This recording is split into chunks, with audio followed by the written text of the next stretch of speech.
Hello， 大家好，看一下这个大姐啊，带10几个银元宝来验真假，看到底是什么情况啊？为什么好多金店师傅一上手就知道真假了？来看一下啊。然后这个贵啊，这个也还好。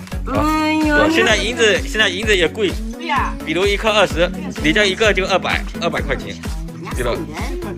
哎，他这个也瞎搞，你看，你假的非要刻个读银4个就4个。这有10克吗？你称称看。10克多吗？每个都多，每个就不对。每个都。应该跟他少一点。我这个都少。不是，他这假的。大家都看钢印的时候，把这钢印做假的。这钢印其实不能，钢印我跟你讲，钢印啊，大家以后记得钢印只是参考啊，不是讲有钢印只是参考，知道吧？只是正常情况下这种标出来就是真银的，但是它居然钢银做假。我这个呢，你要收的贵一点，然后要便宜我不卖，你就把我敲一下，敲圆嘛，不用抛光整形嘛。好，可以了啊，收好假的。